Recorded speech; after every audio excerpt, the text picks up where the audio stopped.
Furthermore, the equation E is equal mc squared. And here's the discovery.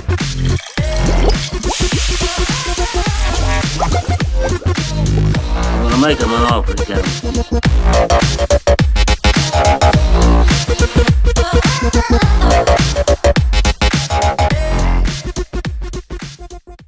Hello and welcome to another Cheeky Scientist radio podcast. I am Isaiah Henkel with Cheeky Scientist. We have a great show for you today. This is the radio show for PhDs who want to get hired into their first or next job in industry and who want to thrive in business. Thank you for joining us. Here we go. So welcome to another Cheeky Scientist radio show. I am your host, Isaiah Henkel with Cheeky Scientist. We have our team members on with us, Lisa, Mary, and Jeanette. I will bring them on later. I want to say hello to all of you, and if you are a PhD looking for your first or next job in industry, or just looking to learn business acumen, looking to learn advanced business concepts, if you're an international PhD looking to get a visa or a green card, we have you covered. You have come to the right place. Today's show is on company culture and how PhDs can show employers that they are the right fit for the company culture. Maybe you're uploading resumes right now and not hearing anything back. Maybe you're trying to network, but you find it painful. Maybe getting a job in industry is a complete black box for you. You see other people getting hired, but you're not making any progress. If so, you're in the right place. Maybe you are in industry, but you're not happy. Maybe you're not being paid what you're worth. What we want you to do is remember your value as a PhD and start applying the strategies we're going to talk about here to get hired, not just hired, but to thrive in industry. And we're going to cover a lot of different topics today. I'm very excited. We have multiple guests on, so I'm going to get started here. And the first thing I want to show you is this article. So this is our job search tips section. This is a place where I spend a couple of minutes just talking about something very relevant, very topical, and I fit it into your job search and why it matters. This is a great article. If you have been thinking for a while, something is wrong with academia, you probably, like me, thought first, something's wrong with me. I'm not successful enough. I'm not doing things right. You felt like maybe you made a mistake.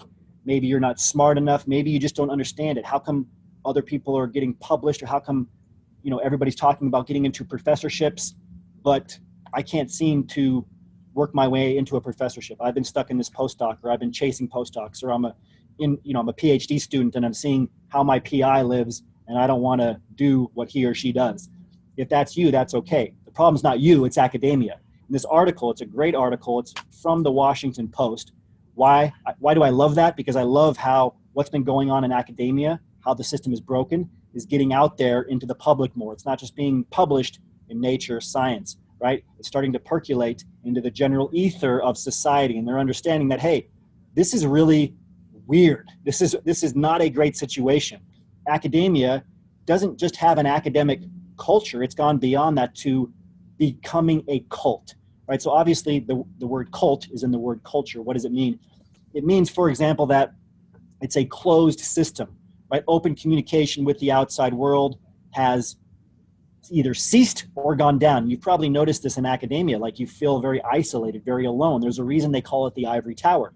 Things go on that would not be acceptable anywhere else. In a company, you would have a human resources department, or you'd be held accountable by the government for certain behaviors. But in academia, it's really not the case. And it hasn't been talked about for a long time. Cheap labor practices, right? That's something that defines the cult too. You have a lot of people working for a third or a fourth of what they're worth. I was just giving a talk in Alabama, and a PhD stipend was about $13,000. That is ridiculous. A lot of postdocs make about $30,000 a year. After all of that time, after becoming a doctor, this is not the way things are supposed to be. And academia protects its cult, right? There's a difference between a cult and a culture. So a culture is just a way of doing things, usually to increase performance and to increase morale. A cult is when a culture goes bad. It becomes a closed system. Negative things are kept quiet. They're avoided. Increased isolation occurs. Things like this needs to happen so that, again, things like cheap labor, people being verbally abused, certain threats and practices they're protected. And this is why this is why academia has become a cult and why things feel and are very negative for a lot of PhDs, a lot of postdocs. You feel it. You know what I'm talking about. You've been told, you've been brainwashed, because that's another thing that cults do. You've been brainwashed into thinking that this is normal. This is just me paying my dues. Oh, I have to do another postdoc, or oh, I'm getting paid little, or oh, I can't believe my PI said that to me, but I guess it's normal because this is just something that's difficult to do. It's not normal. It's something that happens in cults. Check out this article. It breaks down what these practices are, how a culture can go bad and turn into a cult. And that's something that I wanted to talk about. So if you are feeling like something is off in academia, if you've been putting up with behaviors that you would never put up with outside of academia, don't just let it continue, right? Don't allow yourself to get isolated. Speak up, communicate, keep records of what's going on. Take your career and your professional trajectory into your own hands. That's the biggest thing that you can do. Realize, and this is true for all cults, they actually have very little power. Once a cult member decides that I'm no longer going to accept this kind of behavior, I'm no longer going to keep drinking the Kool-Aid, everything disappears. Once you realize that you have your own free will to make the choices that you want in your career, the cult has no power over you. Cults stay in power because they make you think that you don't have a choice. You have to stay on this path towards a professorship, even though professorships are almost extinct. You have to keep doing what your PI says because it's the only way you can get a job anywhere. You need your letter of recommendation from your PI or your career is over. They make you think you don't have a choice. They make you feel like you don't have free will. You do, okay? So if you have been feeling that way, realize that a simple decision, that you are in control of your career, that you don't have to say yes, you don't have to do what you're told, you don't have to be isolated, you can expose what's happening. The cult doesn't have power over you anymore. All right, so we're gonna move forward from that. I'm gonna show you once again our show up bonus. If you're just joining us, 5 ways PhDs can determine a company's culture. This is crucial. When you go to an interview, when you start networking, you have an informational interview, what they're gonna be looking at is not your technical skills. They're not gonna clear the desk and say, okay, do a Western blot for me, create a knockout mouse, okay? Program an entire app for me. They're not gonna do that. Instead, they're gonna ask you questions to see how you come off. Can you work with a team, right? Can you get results, but also show that you care about other people? These things determine a company's culture. And a company's culture is not just how people feel, morale, the kind of results they get, but it's also the processes, the operating systems. Do people call each other between offices, or do they message each other? Like we use Skype at Cheeky Scientist, for example. If something needs to be done sooner rather than later, we communicate in Skype Messenger. That's just an example. That's part of our company culture, right? We also use a project management software called Monday. Lots of different project management softwares out there, but the software, the processes that you use make up your company culture. How you dress makes up your company culture. When people can show up. Can you show up whenever? Is there a certain time everybody shows up? How collaborative are the meetings? What kind of KPIs, right? What kind of metrics are kept? All of this is company culture, and it's what we're going to be talking about today. You need to understand it first before you start getting evaluated on it. So get this show up bonus. Go to cheekyscientist.com/show-up-bonus-company-culture, and you can get this for free. I do want to mention a great article that we recently published. This is by Arunodoy Sir. Arunodoy Sir is one of our program leaders for our international PhD community. It's one of our advanced programs. This is a great article, 6 best articles about the life science industry trends for your job search. Arunodoy writes about industry trends. Industry trends matter for a variety of reasons, right? If companies are merging, if new products are coming out, this will expose opportunities where new jobs are going to be opened up, right? If you're an international PhD, you can find out through these trends which companies are more willing to hire an international PhD versus those who are not.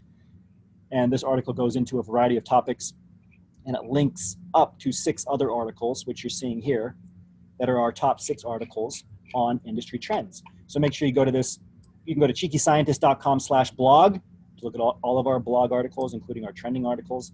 This specific article is cheekyscientist.com, life science industry trends for your job search. So we're going to move forward now, and I'm going to bring on Jeanette McConnell. Jeanette's going to take us through the Show Me the Data section. We have a lot of great data to go through. 2 figures in particular that I really, really like. and that are going to spark a very interesting discussion here. So let me take off the spotlight here and see if we can bring Jeanette on. How are you, Jeanette? Hi, Isaiah. I'm great. Good to see you on, and I want to make sure that everybody's seeing. So when I'm talking, if you're seeing me, and when Jeanette talks, if you saw her, can you type in yes and yes in the chat box, please? If you're one of our members, that'll help. All right, great. Just want to make sure that you can actually see us. And we're showing on the screen here the Leader's Guide to Corporate Culture. The Leader's Guide to Corporate Culture. This is a Harvard Business Review article with some great data in it. I'm going to enlarge my screen here just a little bit so we can see it even better.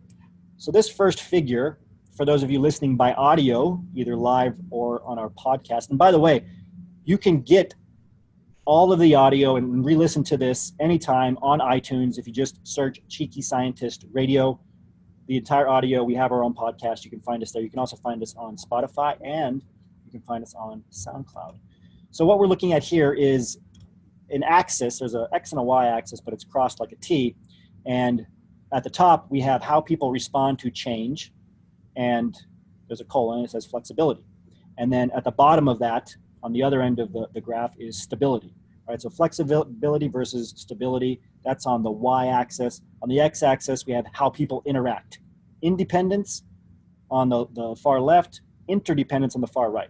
So we're just making two comparisons here, flexibility versus stability, independence versus interdependence in terms of a company culture. And then there's a lot of dots on different parts of this graph on the four quadrants, such as learning, purpose, caring, enjoyment, results, authority, safety, order, that fall into a different quadrant, right? For example, in the quadrant that's high for interdependence and flexibility, there's a dot for purpose, and it says 9%, right? There's very high for interdependence, somewhat high for flexibility, higher than stability anyway, is caring at 63%. So we'll go through some of these percentages, and Jeanette, maybe you can help us understand, what do these percentages mean? How is the experiment set up? Yeah, of course. So in this study, the authors looked at, different cultures for organizations, and they found that a culture can really be defined by how people respond and how they interact with these concepts of how do people respond to change and how do they interact with each other. Those two things will define a culture. And then, like you said, they split it apart based on independence, interdependence, flexibility, and stability. And then based on the way that people act within a company or what they view the culture as, they were ranked as one of these different eight different culture identities that the article presents. Yes. And so these 8 identities I would write down right now. These are crucial because these are words you can use when talking about company culture. And they relate to questions you could even ask, right? So what are they? Learning, enjoyment, purpose, caring, order, safety, authority, results. Now, yeah. 2 obviously jump out here, right, Jeanette? Yeah, 2 were the most common. So the ranking, the percentages have to do with the number of organizations in their sample size that ranked these ideas as the top 2. So it was the top 2 things in their company's culture, right? And the most common are caring and results. And it's really interesting that they're actually in polar opposite quadrants. Yes. Right? So they're very different kind of ideas. One is results is independence and stability, and then caring is interdependent and flexible. But a lot of companies ranked both of these things as their top 2 culture definers kind of idea. And why this is amazing, you know what, you could just cross off the other 6 really and just put results and caring on here, because at its core, like, that is what most companies are going to care about. So no matter who you're interviewing with, they are constantly trying to balance 2 things. This is why human resources departments exist, because they know a company has to achieve results. If they don't achieve results, the company doesn't exist. You have to achieve results, so performance matters. But at the same time, you have to have a working environment where everybody doesn't feel awful every day, where people feel good. They like working with the people. They think they think that they're going to a place every day where people care, and they actually do care. So that simplifies it in one sense, but it makes it extremely hard because they're on opposite ends of the spectrum. So there's this balance that obviously happens because, like Jeanette said, caring is very high in terms of interdependence, but results is very high in terms of independence, right? So at the end of the day, you're responsible for your results at a company, right? But you have to work with other people, and that's why a lot of you will interview. You get all of these questions about how well you work with a team. You get all of these questions about your transferable skills, right? Not just your technical skills. This is why.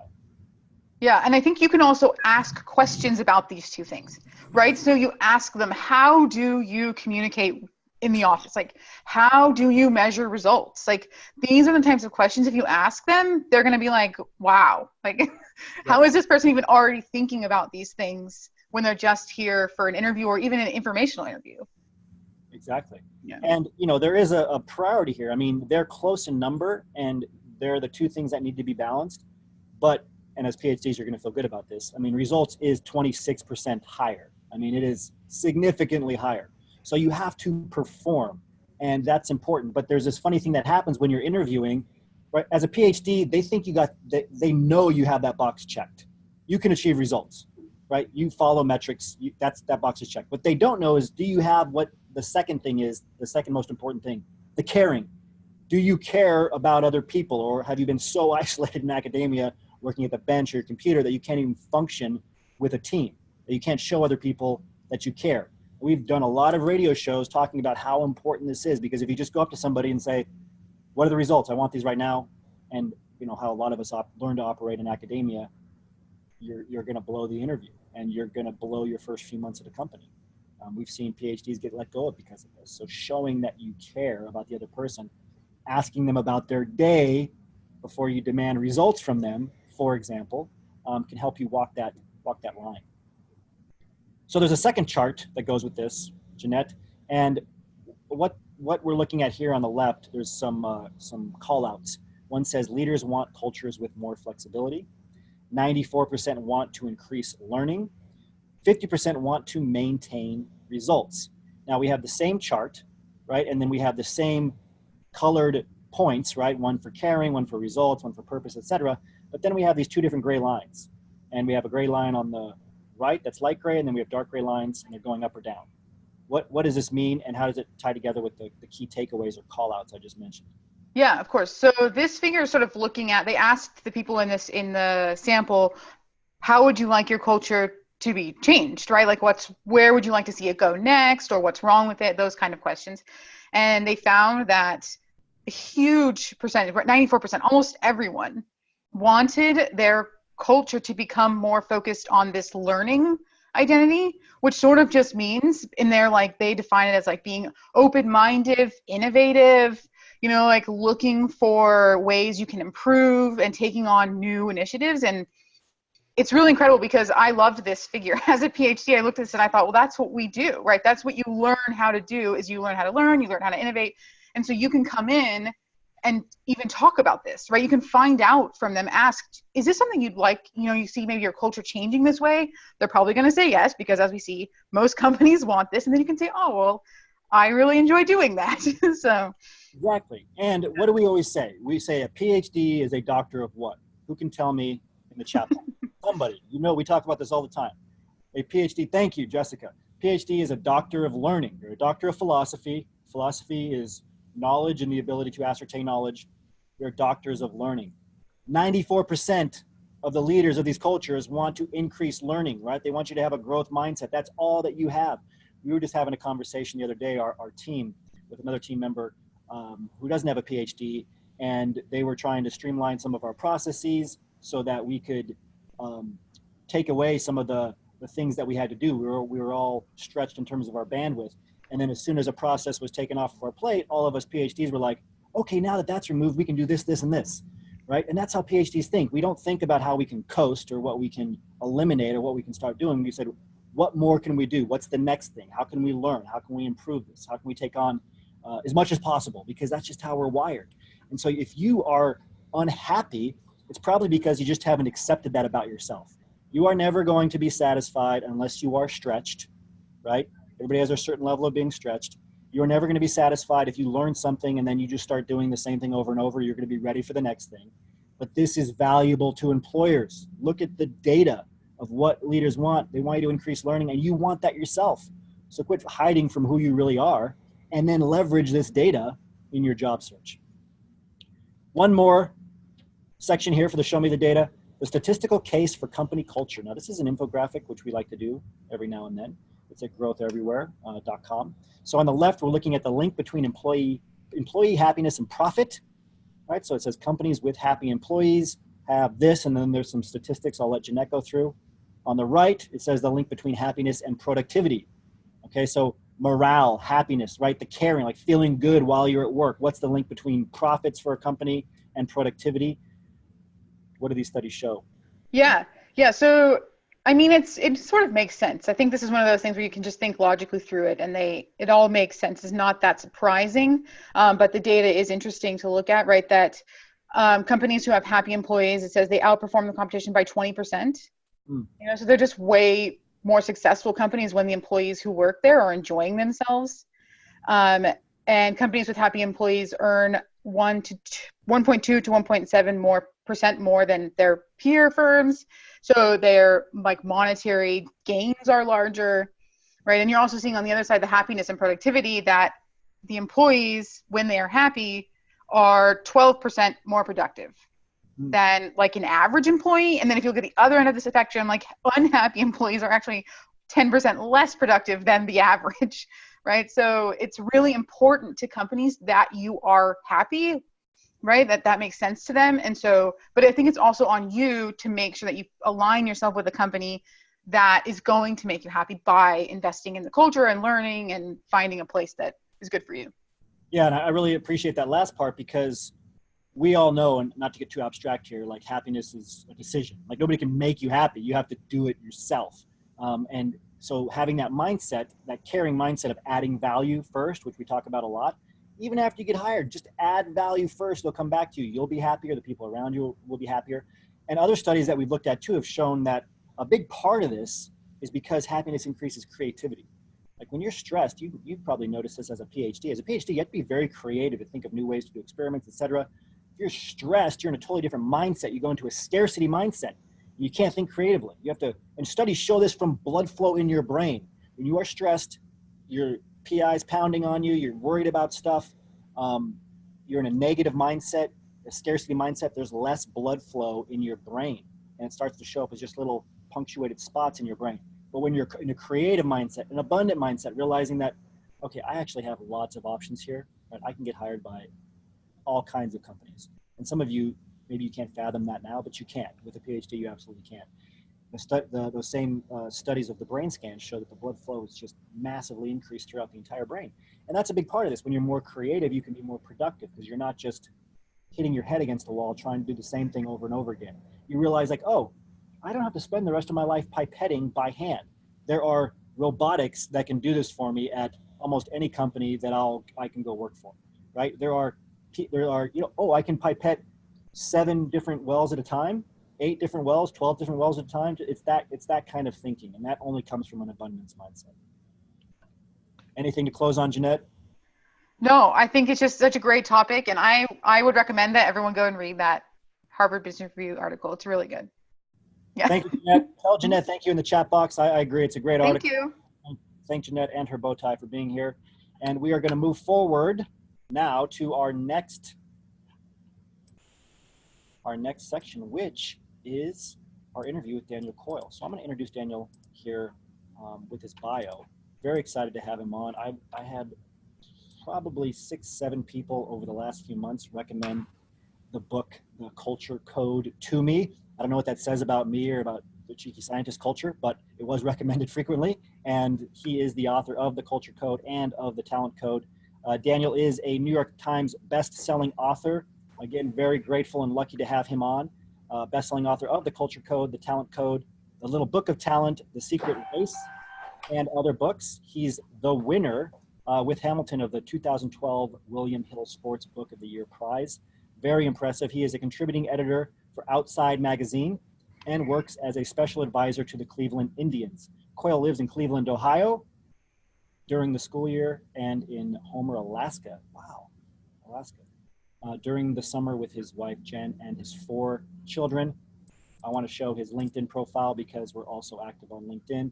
This is Daniel's LinkedIn profile. We're going to put the links to both of these and to his book. I highly recommend you go out and get his book, I would start with the talent code for where all of you are at right now and what you're looking for in terms of your careers, but then I would quickly get the culture code by both of them, get him for the holidays. It's an excellent book. He has some articles here on his LinkedIn profile, but we don't have to spend any more time on that because we have him here in person. Hello, Daniel. How are you? I don't think we have audio. I'm not sure if it's just me. Let me see if I can, sometimes. Oh, there we go. Hello, hello. How's that? That's perfect. Thank you for joining us. How are you? Thanks for having me. It's good to be here with your cheeky scientists. I couldn't resist the name. I appreciate it. And are you in Alaska right now?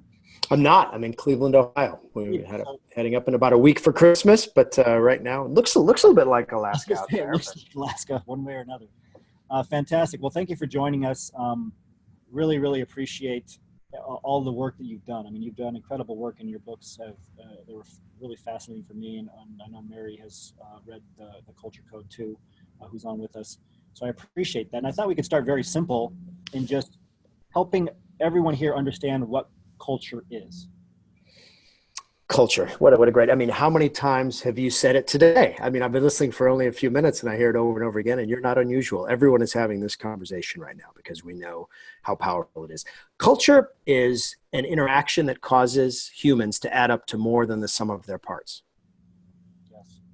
If you think about most human groups, most of them add up to less.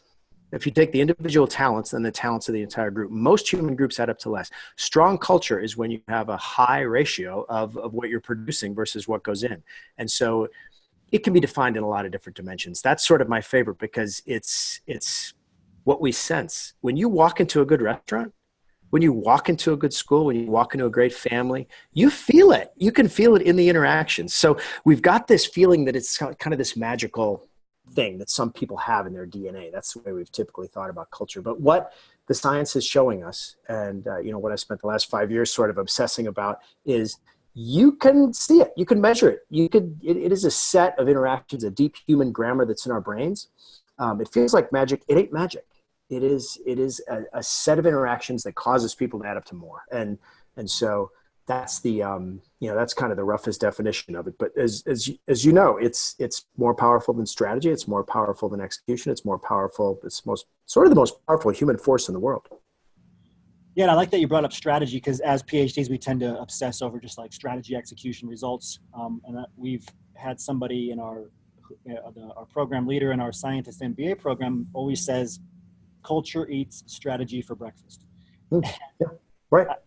So I think you're exactly right. So I really like your simple definition of what culture is, and it's the sum of those parts. And it's this at one level there is a science to it, but it seems more like an art, like you said, right? Like just like this magical force that if you're in a good company of people that you can feel and sense.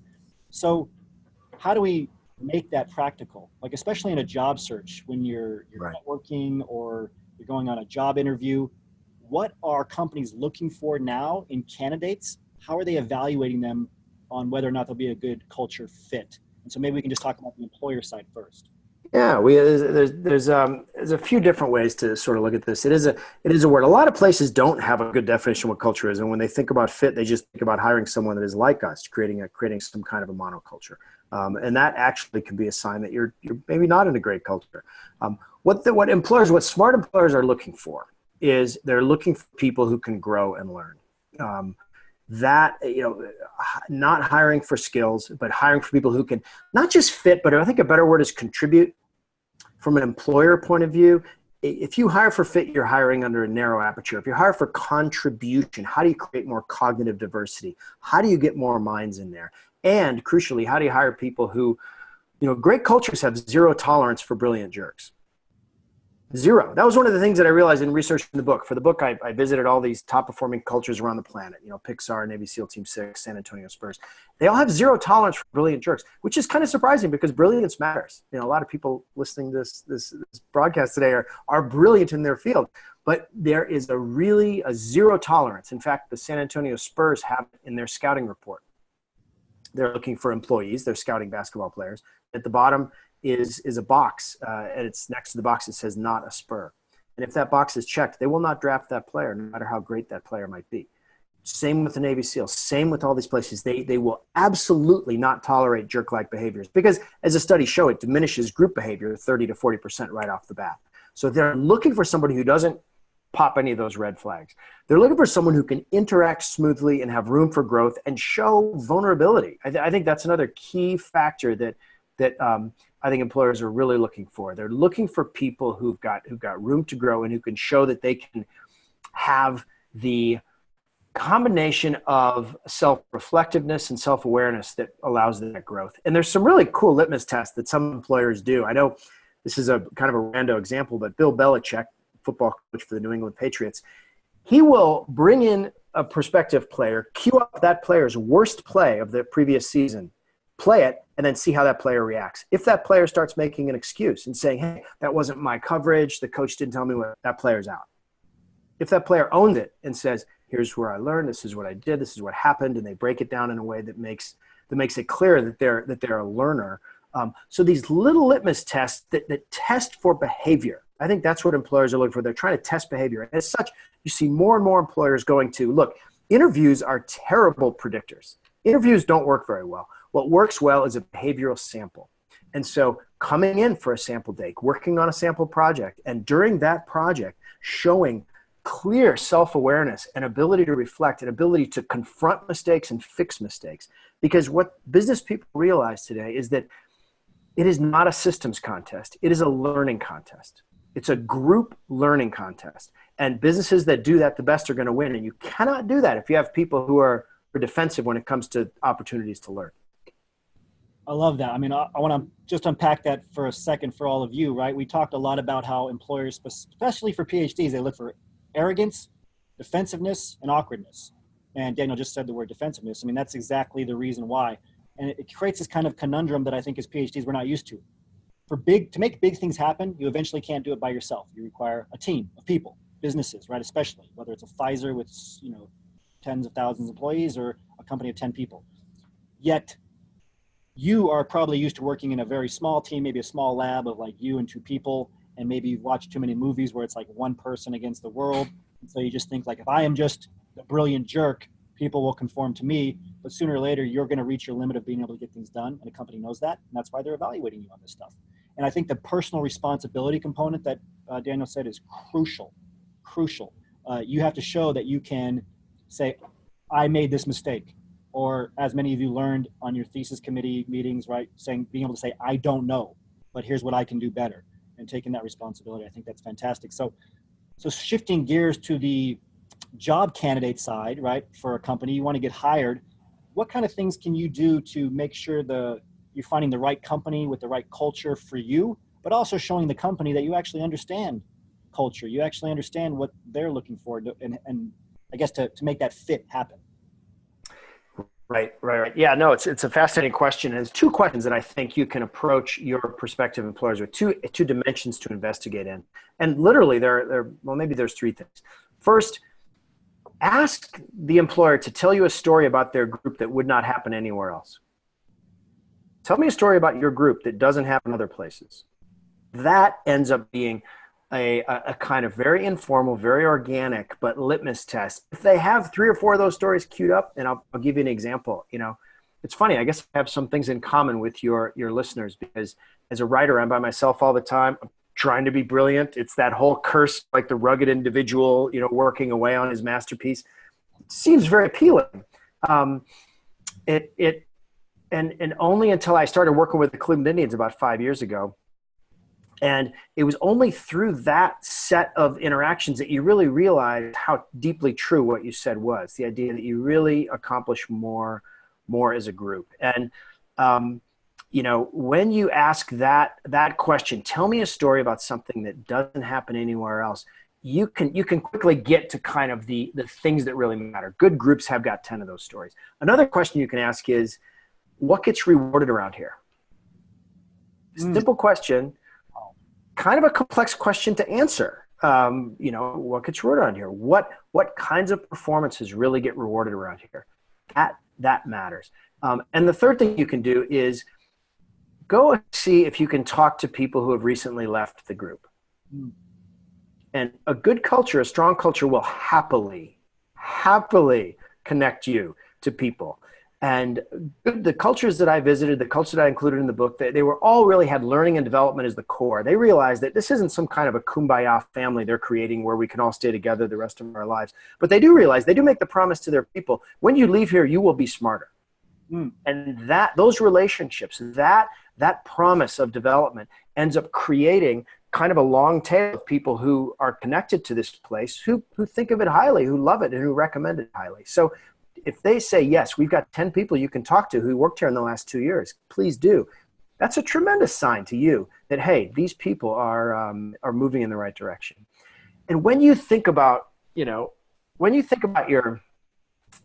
all this stuff is so important, I think, in part because a lot of the easy problems have been solved. A lot of the business today, as I said, is a learning contest. To navigate a very complicated landscape at speed, learning together all the time, is really kind of you picture a flock of birds moving through a forest or something like that. That's what the business landscape is like. And so those skills that don't seem important, like being able to get along with people and demonstrating care and looking at the whole person, all that stuff that seems kind of BS from a point of like, well, you just have to be smart and know what you're doing, and an individually brilliant person will always survive. Those skills take on a hugely different aspect when you realize how core they are to functioning as human beings, and how evolution has built our brains over millions of years to respond unconsciously to signals that someone cares, or that someone sees our whole self, or that someone is curious about us, or that we share our future. So these little signals that you send are connected to this much larger grammar that I think good groups speak very clearly to each other. And so it's like if you treat it like a language you can learn, don't treat it like some magical vibe that you have to have, some charismatic thing. It's not. It's a language you can learn. And one thing, there's a Navy SEAL commander who told me, he said, look, at the most basic level, he's like, your face has two settings. It can either be closed. It's like a door. It can either be closed. You could be thinking brilliant thoughts and focused interior, or it can be open. And this is your frontalis muscle. And it's probably the most important muscle in your body when it comes to communicating with other people. And in cultures, you see people with this expression all the time. Their eyebrows are way up and they are expressing, radiating, sending this radio signal of intense curiosity and interest. It seems stupid that would make such a difference on the one hand. On the other hand, it kind of connects us to this deep evolutionary past that is existing in your brain at all times, deciding whether you're connected to the people around you or not. Yeah, fantastic. And so, if you're walking around like this all the time in your head, which most of us are introverted, especially here, introverted, and maybe you're more of a, they call it intuitive, or thinking in your head, you have these advanced systems in your head and you're processing things, you can get in this state a lot. And just being more open. We talked last week about this, every time you go through a door, just practice opening up. Little things like that can affect the culture, and I really like that. But you talk about sending out these signals, whether, having an unfurled brow, maybe some other things you can do language-wise. After you get a job, you're in, your first industry position, as many people here will either have just got into their first position or they're going to be getting into theirs soon. How can you affect culture in a junior position? How can you affect culture if you're not the CEO? Yeah, great question. Well, culture is kind of the 15 feet around you. That's one way. Will you think about your culture? Yeah, no, you can't affect the mission statement of the giant organization, but you can affect the 15 feet around you very clearly. In the book, I tell, a few stories about, I always wanted about Google at Jeff Dean, who had these small little gatherings to have coffee every day. And that gathering, that tribal sort of campfire that he created every single day ended up sort of being a model for the whole company of how to get together and talk and learn together and exchange ideas across organizational boundaries. So the little things like that you can do. A couple of others ideas might be to sort of approach it with a mind hold of critical moment theory. There's critical moments when you can have that sort of impact, especially when a team first gets together. If you're on a new project and the team gets together, you have an opportunity to establish norms, especially when it comes to the first moment together and the first disagreement. The first disagreement is a really critical moment in the formation of a team. Pay attention to that. If you define that well and say, look, we're about learning. I'm glad you would disagree on this because it's really going to help. That affects the culture. Thirdly, I would say, look for the opportunity to take field trips. When it comes to influencing people above you, there's nothing like an experience to say, look, okay, we make whatever. We make widgets, but here's this other company over here that does that. But what if we spent a day or did an idea exchange with them? What would that open up? So to take field trips. So it's hard. I mean, I don't want to say that it's easy to influence culture from the middle, but if you pay attention to the 15 feet around you, critical moments theory, think about field trips. And the last thing I would say, I guess, is pay attention to the power of story. You know, that story is the greatest drug ever invented for creating sort of perception and belief. And so if there is a great story to tell, you know, I was just visiting a group, and they build helicopter parts. And one of them showed up at a meeting with a bolt, and the bolt was broken.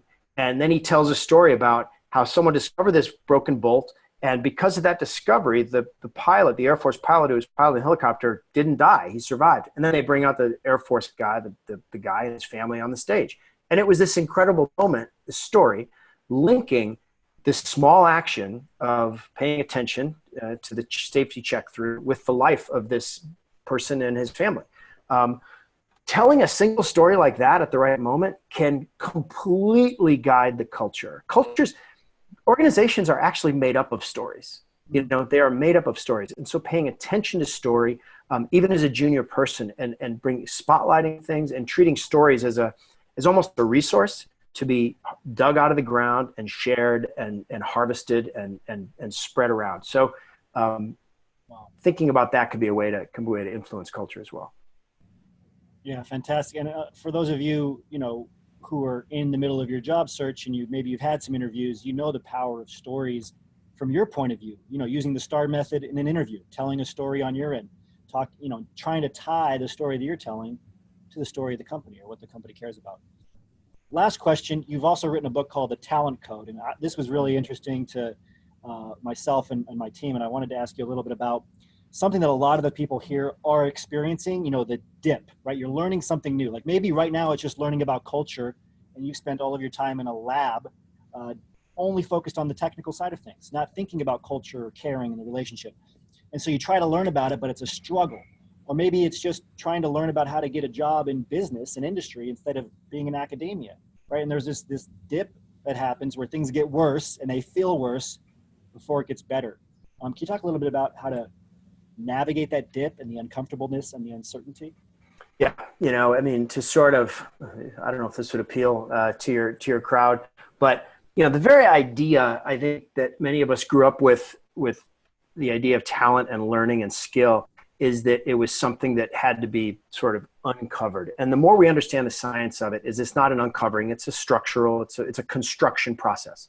Your brain is a construction zone. And the process of making those new links, literally making those new links, not a metaphor, you're building something in your brain, you're making those new links, sucks. I mean, it's painful, it's difficult. Operating on the edge of your ability where growth happens is really, it's socially embarrassing, it's humbling, and it's exhausting, and it's really painful. But that's the place where growth happens. So when you get this dip, when you try something new, you go to the edge of your performance zone and your performance starts to dip, there's a tendency to view that as a judgment. There's a tendency to view that as a revelation. I wasn't meant to be good at that. And so if you instead think of it a different way, which as an investment, doing that you cannot progress without that dip. You cannot progress by staying in your comfort zone, only by getting to the edge. And there's a great, I mean, speaking of story, you know, Wayne Gretzky was a pretty good hockey player, maybe the best that ever lived. And his teammates were frequently sort of surprised because occasionally they would see him practicing his skating on the ice and he would fall down.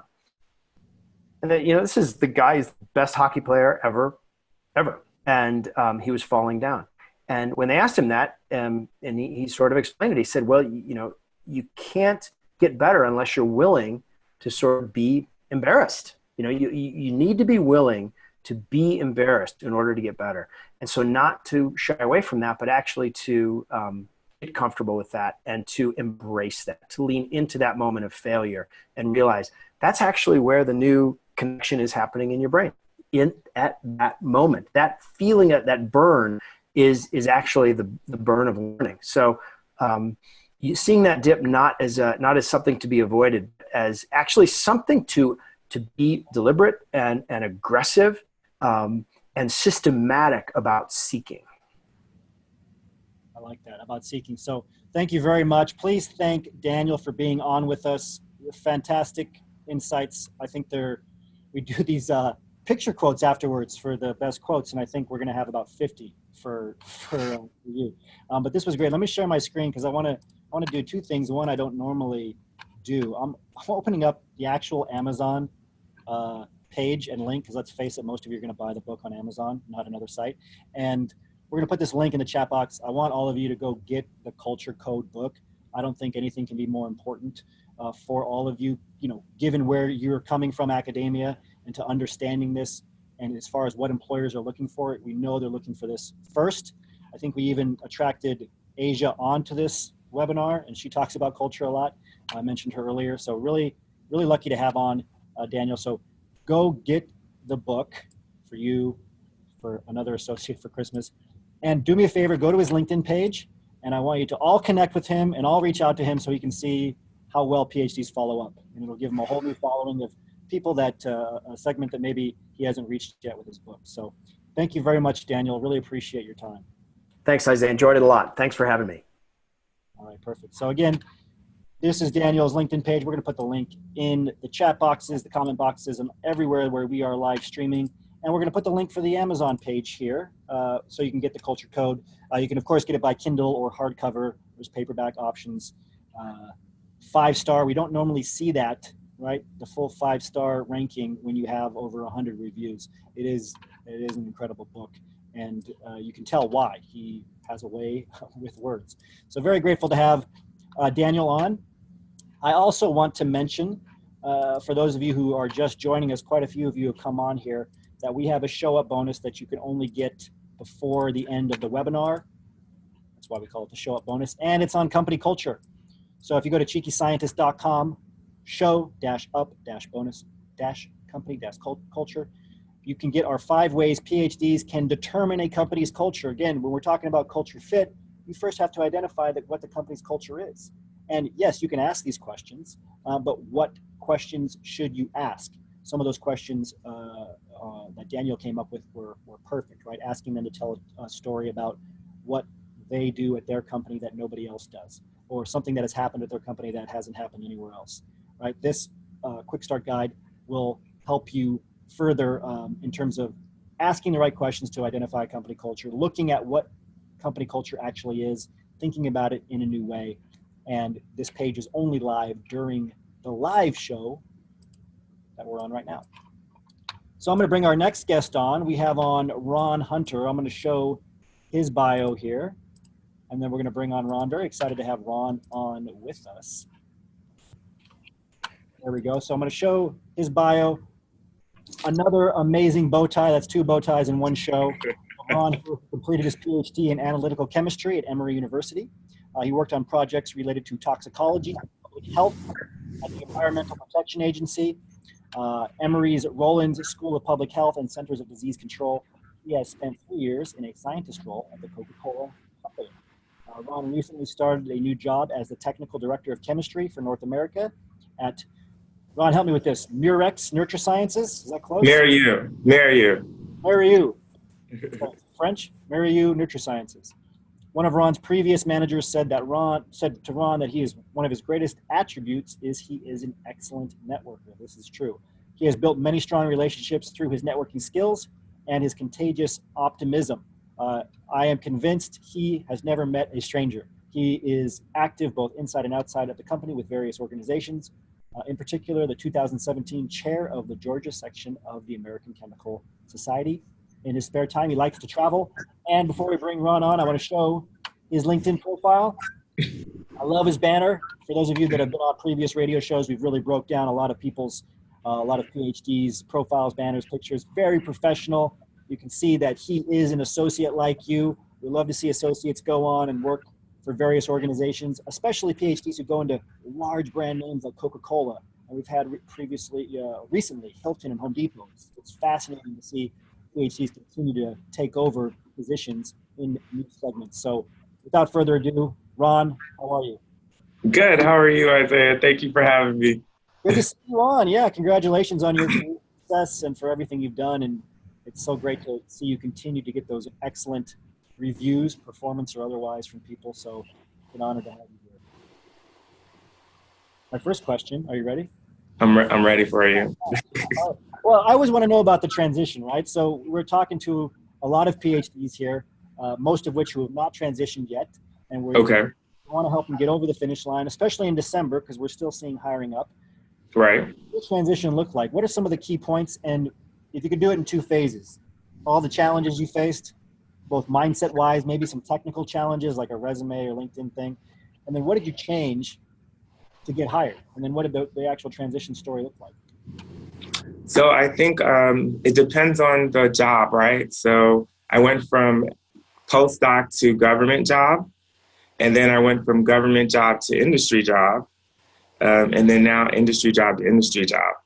So I think the first thing for, let's say, government or industry is that the resumes look different. The resumes are very different. The networking is different. I think, as you say, in the Cheeky Scientists Association network, go to the events that you want to meet the right people at, right? So CDC people aren't hanging out where Coca-Cola people are hanging out. And then updating your resume to be more industry. So once I realized, hey, I want to try to get an industry job, I needed to change my resume, make it less federal and more succinct, and then do the networking from that aspect of meeting people who worked in industry versus people who worked in government. So that was one. And then the cultural transition from postdoc to government job versus industry is that as a postdoc, you're still living that PhD life. And then when you get a quote unquote real job, you have to learn how to navigate the politics, a different set of politics between the industry and government or any job that's non-academic. Yeah, so let's talk about the culture a little bit, because obviously that's the topic for today. Mm-hmm. How are some of the cultures different for the jobs that you've had? Because you've had you've had 3 now at least. So how have the cultures been different? What are some of the slight changes you've seen? Not necessarily good or bad, but just different. And then how did you navigate going from one culture to another? Because that was always a shock for me. I'd go to one, like especially my first 2 companies. One company, the feeling there was very different than the second company. I was like, wow, this is like I feel like I'm stepping into a new life. So what was it like for you? So I think a huge transition for me was less the postdoc to CDC, because CDC had a very research-oriented feel. So that was a smoother transition. And then when you go to Coca-Cola, it's a huge company. Yes. 55,000 people. You're a scientist there. There are all these things you need to learn about hierarchy, where you fit. The turnaround time is much quicker because your product depends on, the product depends on you releasing the product. I worked in the quality lab there.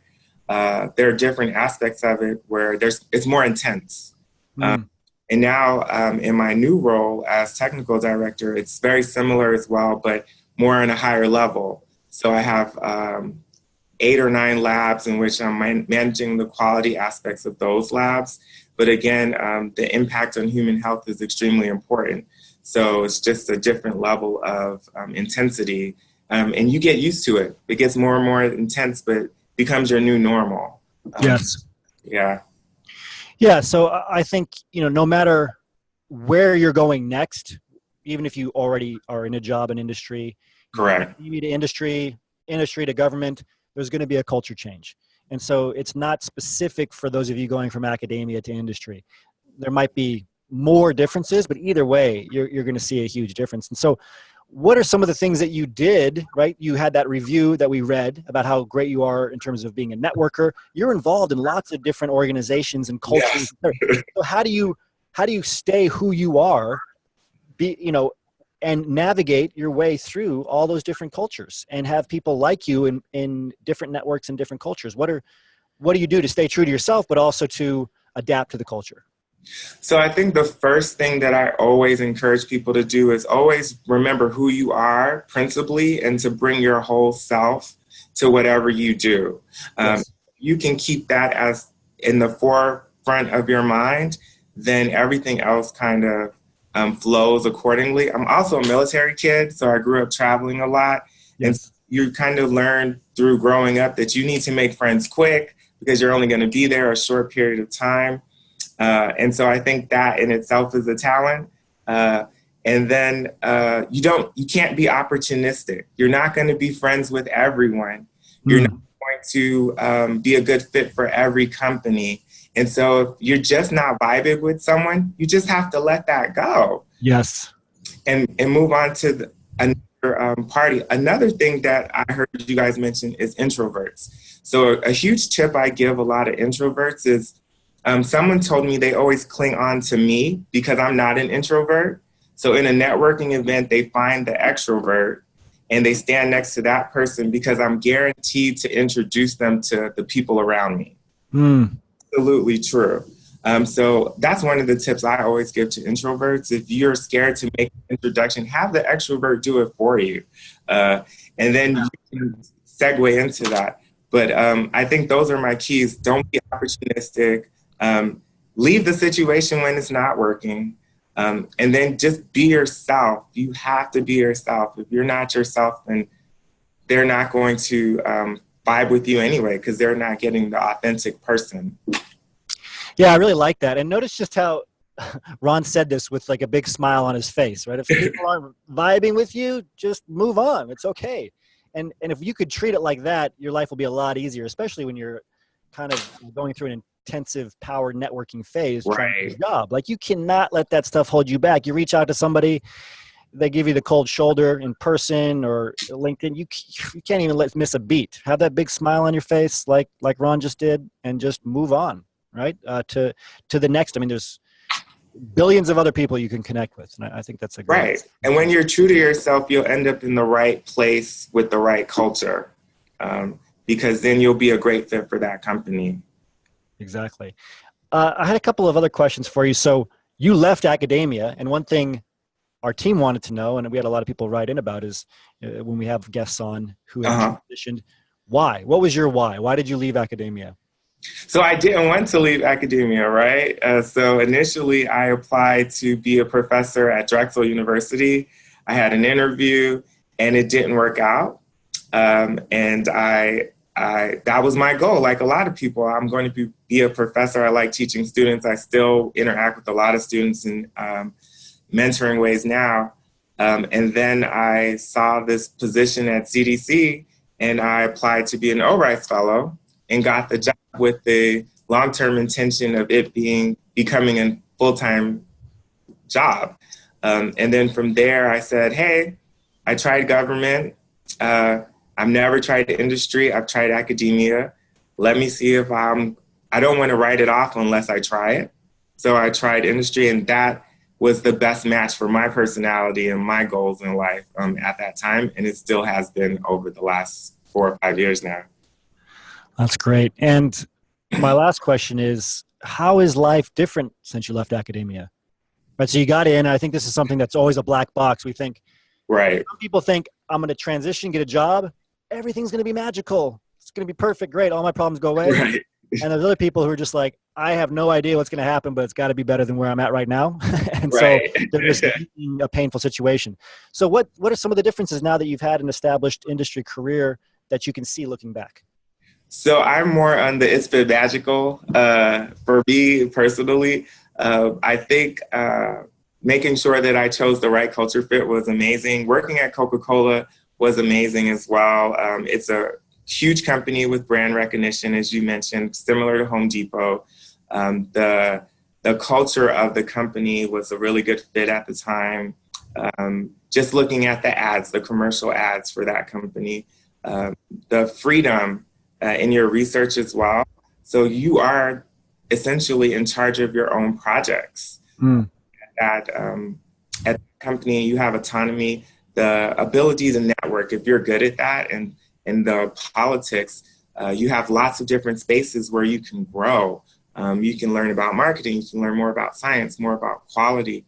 And so for me, the transition to industry has just been amazing because there's such a huge and vast world out there outside of an academic job, still able to have the impact on students that I craved as an academic, right? So I go to the conferences, I'm involved in all of the organizations, I'm mentoring students, and now I'm also able to serve as an example that this isn't a non-traditional career. This is just another career you have. And yes, go get this degree if you want.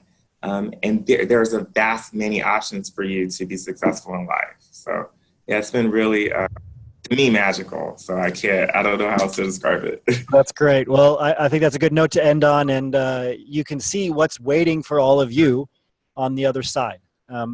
You can get into that right culture fit. You can have the experiences that Ron has had.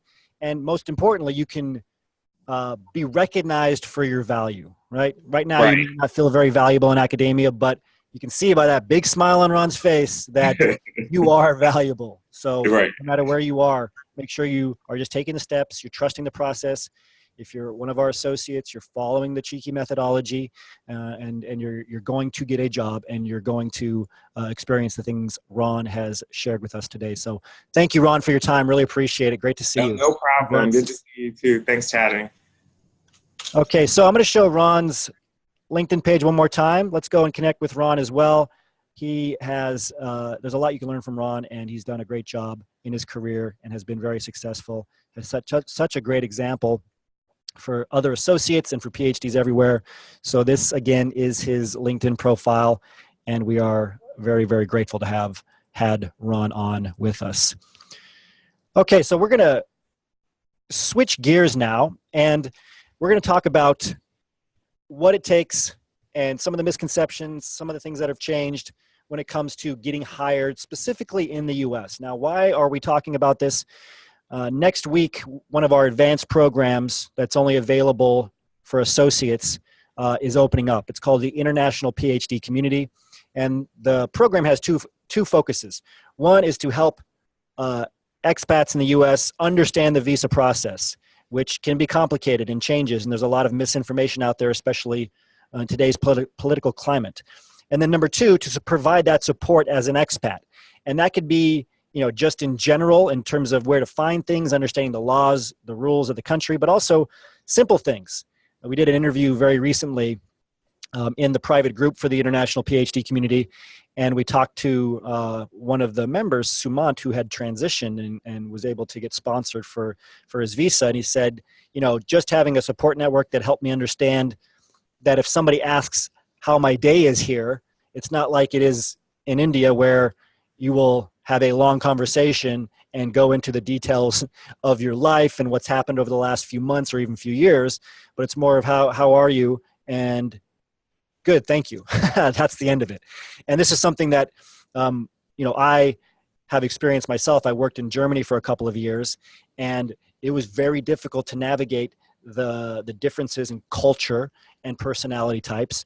I ended up joining a expat coffee community over there. I'll tell you that Germany takes assimilation very seriously. You have to take classes on how to speak German. You have to obviously learn the laws and the meetings and the difference in hierarchy. Very, very strict in terms of hierarchy at companies over there. Little things like you have to have your picture on your resume. Things like that really matters. Also, we looked into the numbers for our associates. So we have over 6,000 associates now. And in terms of the percentages, for those working in the U.S., 30 to 40% were not born in the U.S. And I couldn't believe that statistic at first. So I went and looked at data online and found that those numbers hold true for all PhDs in the U.S. Over 40% currently were not born in the U.S., right? So this means that the topic of understanding the visa process, getting support as an expat, is very, very important. It's predicted by one reference predicts by 2020, another reference predicts by 2022, 50% of all PhDs in the US will have been born in another country. So again, these immigration issues, visa issues, et cetera, being an expat is crucial. And so what we've done is we created this advanced program, the International PhD Community. I'm going to put the informational page up here in a second. We've created this community, and we've partnered with the best legal firm in the US when it comes to helping PhDs, especially STEM PhDs, get sponsored, go through the visa process, understand the visa process, fill out their paperwork, etc., identify, what's true, what's not true, navigate their way through the misinformation. It's Getson and Shots, and if you go to researchergreencard.com, you can see their website. We're actually going to bring on Brian Getson with us shortly after I introduce him here. So I'm going to share my screen here. This is the program. If you go to cheekyscientist.com/international-learn-more, you can learn more about this program and how it deals with industry sponsorship, immigration challenges, visa options, expat support, private membership groups. There's some data here, what other people are saying in the program. There is a board. You get a board certificate after going through the program. And again, our partners in the program are Getson and Shots here, which you can learn more about by going to Researcher Green Card. We do have on Brian Getson with us. I'm going to bring him on after I introduce him here. He leads the firm's nationwide immigration practice and has extensive experience preparing EB-1A, EB-1B, and NIW petitions for researchers throughout the United States. After graduating cum laude from Duke University, Mr. Getson attended the University of Pennsylvania Law School, received his law degree in '95, and joined the firm and concentrated his practice specifically on immigration law. And he has worked with prestigious organizations, including the American Society for Cell Biology, Materials Research Society, American Chemical Society, the Association for Research in Vision and Ophthalmology, American Physical Society. So again, this is the person that you want to hear from when it comes to immigration challenges, specifically for STEM PhDs. And I'm going to bring Brian on now. Brian, how are you? Very well, Isaiah. Thank you so much for having me today. Yeah, it's great to have you on, and I appreciate you being with us in this larger venue. Brian and I do a lot of conversations in the International PhD Community private group. One of my favorites was a true or false session that we did, and that was our most viewed so far until today. And Brian always does a great job of sending me questions that he's hearing on the ground, things that are creating uncertainty or fear, misinformation, and he always helps us provide clarity for you, for PhDs, not born in the U.S., who are trying to get a job in the U.S. So the top mistakes made by researchers in the green card application process is what we're focusing on today. And the first one is filing too early or too late, Brian. So can you help us understand what's the mistake here? Sure, Isaiah. So what I mean by filing too early is filing before you're qualified to meet the legal standard for the green card. And, generally speaking, I'm looking at level of citation as the primary factor to consider in when to file. And if we're dealing with a national interest waiver petition, we like to see 75 to 100 citations. If we're dealing with an EB-1A extraordinary ability alien petition, we like to see 300 citations or higher. And for an EB-1B outstanding researcher petition, it's somewhere in between.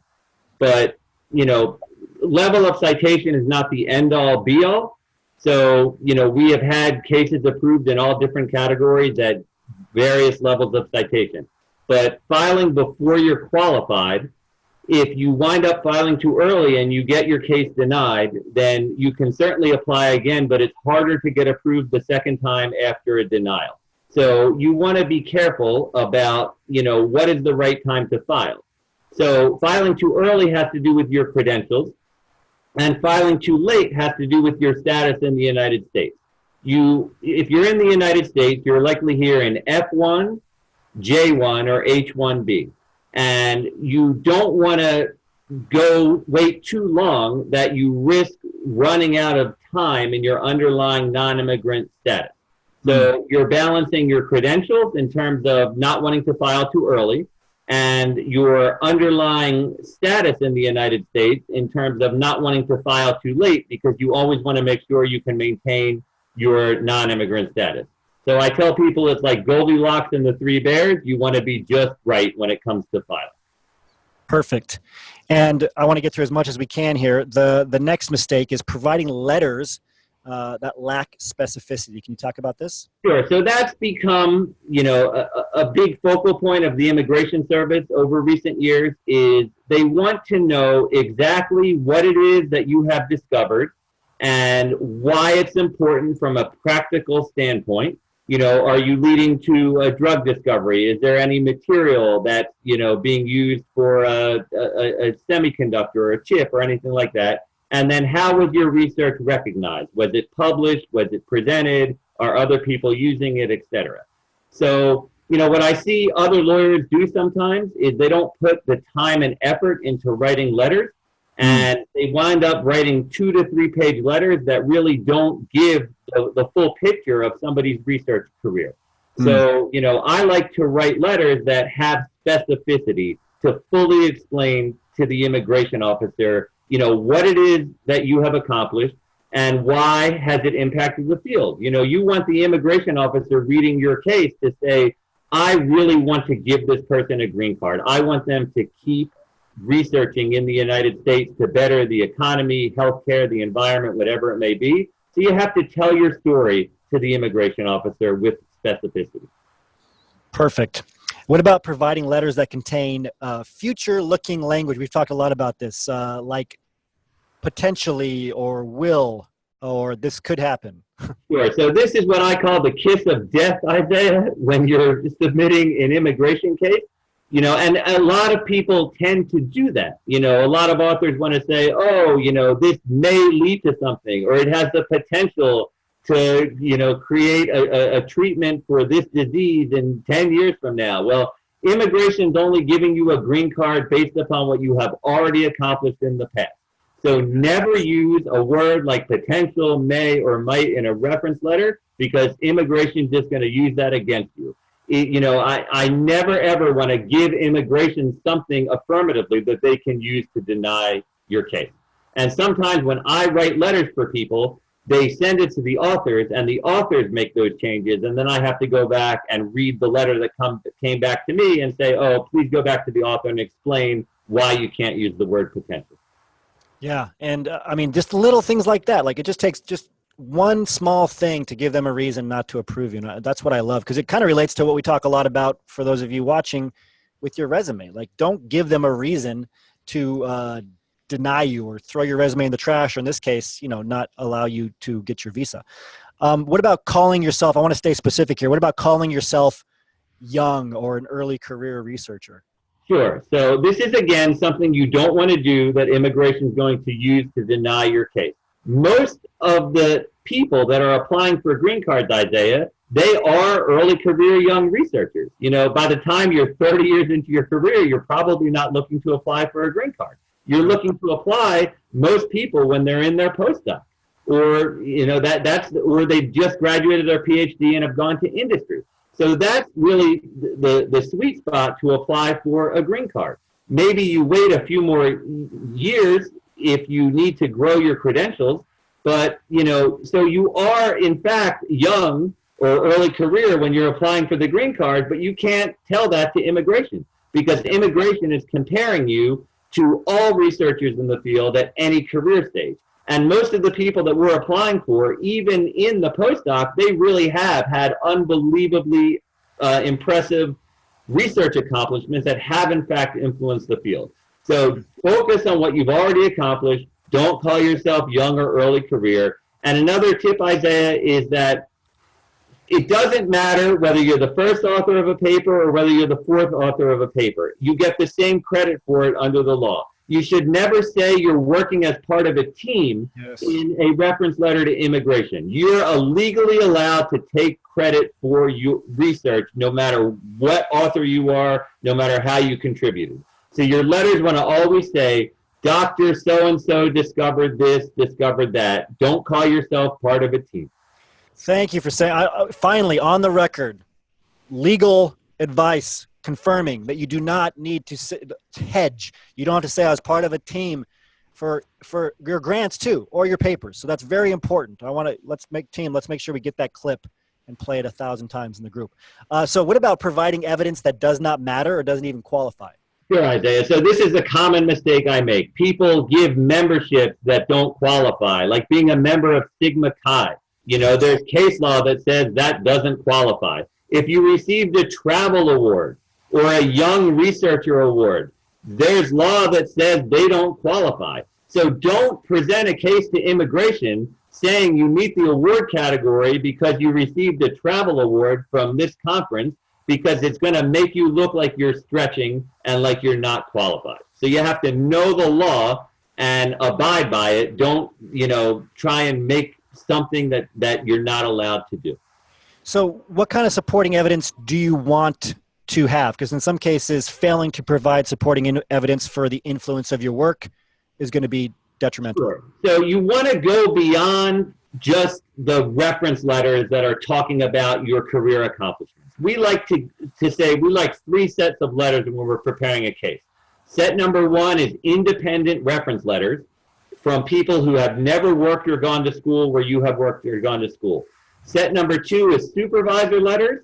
There's a place for them, but they're not that important because immigration knows your supervisors are going to say nice things about you. Then there's what I call supplemental letters and supporting supplemental evidence. Yes. Has your work been used by a company that could write a letter on your behalf? Is there a government agency that's interested in your work? Is there a patent that has been commercialized? Have you done peer review for journals where they can talk about why they selected you to do peer review? Have you been selected to do an oral presentation? So it's this supporting evidence beyond just the general letters that is really key to immigration. They want to objectively see that you have influenced your field. And, a mistake that I see people make is they only give the letters and they don't go beyond, because it's a lot of extra effort to do these smaller letters and to gather these evidence. But that extra effort could make the difference in you getting a green card or not. And just 2 more questions. This one's kind of a 2-part question. So applying in the wrong category and prematurely filing for an I-485 green card application. Sure. So I mentioned earlier, there's 3 categories where you can apply for a green card without going through the labor certification, which, that involves showing lack of U.S. worker availability. But everyone listening right now wants to try and apply for a green card based on their own accomplishments. There's the EB-1A Extraordinary Ability Alien category. There's the EB-1B Outstanding Professors and Researcher category. And then there's the EB-2 NIW category. If you're not from China or India, then the EB-2 NIW is the only category you should be considering applying for, because it's easier than EB-1A, and there's a wait right now of 1.5 years to get the green card in EB-1A. So if you're not from China or India, the wrong category is EB-1A or EB-1B. Then if you are from China or India, but you're really not qualified for EB-1A, then you have to think about an NIW. Because even though it's a longer wait, for China right now, it's not that much longer. There's a 2.5-year wait for EB-1A and a 3.5-year wait for NIW. So the wait's not that much different in China. And from India, there's the 2.5-year wait in EB-1A and 9.5 years in NIW. I don't want you to wait 9.5 years to get your green card any more than you do, but you have to be realistic about your credentials. And you'll make a mistake if you stretch for the EB-1A too early rather than filing the NIW, getting that approved so you know you'll eventually get your green card, and then filing for the EB-1A when the time is right. With regard to the 485, if you're in F1 or J1 status, you should really not file the 485 unless and until you have an approved I-140 petition with a current priority date. The exception to that is if you're not from China or India, and it's the only way for you to keep in legal status if you're in F1 or J. But a mistake I see people make a lot, Isaiah, but don't get the proper legal advice, is they're in F or J status and they file the 485 with the I-140. And sometimes they put all their eggs in one basket, and then if their case is denied, they're out of status. If you're in H-1B, that's called a dual intent visa. So it's okay to file the 485 with the I-140 if your date is current. So Perfect. be very careful about those issues. Yeah, and just again, it's Brian's knowledge. You can all tell is phenomenal here, and you're getting thousands of dollars of advice here in a very short amount of time. And it takes me to my last question. What if I'm a PhD and I'm like, I can go learn this on my own. I don't need to listen to a lawyer. I'm just going to do what I think is right and what I do in academia. So why should everybody be listening to you right now, including the people who are in our international PhD community? And then why is it important to have a lawyer actually fill out your paperwork instead of trying to figure it out yourself? Sure. So, the immigration officer reading your case is a layperson. I am a layperson. I could look at everybody's CV and not understand half of the scientific terms on there, because you all live in a world where you talk to each other, and people don't understand that aren't scientists. And when you're conveying your case to immigration, you have to make it really, really simple. So whether you use me or another lawyer, it's a good idea to have a lawyer. And it's also a good idea to listen to your lawyer. I always joke with people, if you were getting surgery from a doctor, you would not tell the doctor how to perform the surgery. You would rely on the doctor's expertise to do the surgery, because the doctor's done the surgery a gazillion times and they know what they're doing. And that's the same thing with me. I filed so many cases in my career. I've been doing this almost 25 years. I know how to prepare a case to immigration. And I know when you're too early. I know when you're too late. I know which category you should apply in. And a lot of times people consult me and then they go and do it on their own. And they come back to me and they say, Brian, I wish I would have listened. So, That's the thing. Make sure that you take good legal advice. Yeah, and I agree. And we've had many associates and many PhDs use Brian and his firm for both that high-level advice once they get to the stage of being ready to apply, get sponsored, et cetera, and prepare the paperwork, and the reviews have been amazing. We are very selective with our strategic partnerships here. Again, what I love about Brian and his firm, it's Getson and Shots, which I'm showing here, is it's specific, right? Just like Cheeky Scientists, we are specifically for PhDs who want to work in industry. What Brian has done well here is he's built the firm around specifically helping PhDs, researchers get visas, green cards. And he actually knows what he's doing when it comes to online technology, the way things work today, right? So you go to a lot of legal sites, you can't even navigate. Here, it's very simple. You can call this number at the top. You can email them directly, and they will get back to you quickly, or you can just click this button here and schedule a free call. I do highly recommend, if you need to get a visa or a green card, you've been trying to figure it out, you think you know what you're doing, you don't, get on the International PhD Community waitlist. We are opening up enrollment. Brian is in the private group. We do videos consistently with him. He answers questions live with all of you, and only the International PhD Community members get access to that. So we'll put in the link for the waitlist page here. We'll also put in the link for Brian and Shots. It's just researcher. If you're listening by audio, it's researchergreencard.com, researchergreencard.com. And you can just email info@getsonshots.com as well. So thank you very much for your time, Brian. Great to see you as always. Thank you, Isaiah. Bye-bye. Bye. All right, so this takes us to the end of our public live stream. So if you're watching us on Facebook and you want to learn more about Cheeky Scientist and the association that we've referred to quite a bit, you can go to phdsgethired.com.